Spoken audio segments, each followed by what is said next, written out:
Hello friends, तो क्या हाल चाल है आपके। आई थिंक आप ठीक होंगे। तो दोस्तों, आज मैं आपके सामने एक बहुत ही इंटरेस्टिंग वीडियो लेके आया हूँ। इस वीडियो में हम डिस्कस करेंगे CSIR नेट फिजिकल साइंस के एग्जाम पैटर्न के बारे में। ठीक है, तो चलिए आइए शुरू करते हैं। तो सबसे पहले मैं आपको बता देता हूँ कि जो हमारा CSIR नेट का एग्ज़ाम है, ये हमको दो चीज़ें प्रोवाइड करता है। एक प्रोवाइड करता है हमको लेक्चरशिप LS, जिसको हम बोलते हैं, और दूसरा हमको प्रोवाइड करता है JRF, जिसको हम जूनियर रिसर्च फेलोशिप बोलते हैं। ठीक है, अब ये जो आपका लेक्चरशिप है, इसमें कोई भी अपर एज लिमिट नहीं है, मतलब जब मर्जी आप इसको दे सकते हो। वहीं पर अगर हम बात करते हैं JRF एग्जाम्स की, तो यहाँ पे जो मैक्सिमम एज लिमिट है वो 28 ईयर्स है। ठीक है, तो ये तो हमारी बेसिक सी बातें हो गई हैं। अब हम यहाँ पे बात करते हैं इसके एग्जाम पैटर्न्स को। तो जो हमारा CSIR नेट फिजिकल साइंस का एग्जाम पैटर्न है, इसमें हमारे 3 पार्ट आते हैं, part A, part B and part C। तो अब हम यहाँ पे सबसे पहले डिस्कस करते हैं अपने पार्ट A को, कि इस पार्ट A में क्या क्या हमको पूछा जाता है। तो सबसे पहले हम बात करें अगर पार्ट A की, तो ये हमारा जनरल एप्टीट्यूड का एक पेपर होता है। इसमें आपसे यहाँ पर 20 क्वेश्चंस पूछे जाते हैं।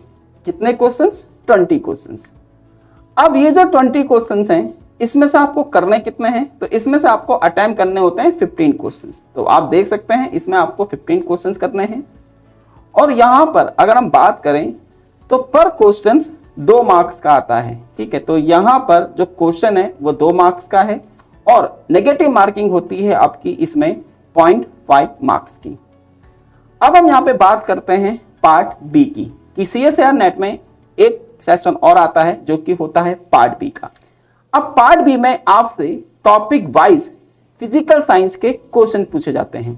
ठीक है, तो इसमें आपको जो नंबर ऑफ क्वेश्चंस होते हैं पार्ट B के, वो होते हैं आपके 25। तो 25 क्वेश्चंस आपसे पार्ट B के पूछे जाते हैं, और इसमें से आपको अटेम्प्ट करने होते हैं 20 क्वेश्चंस।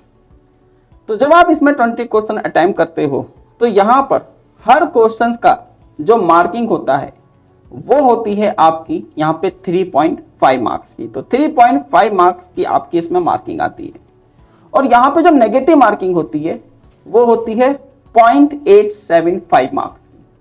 ठीक है, तो ये हमारा था आपका पार्ट B। अब हम बात करते हैं पार्ट C के बारे में।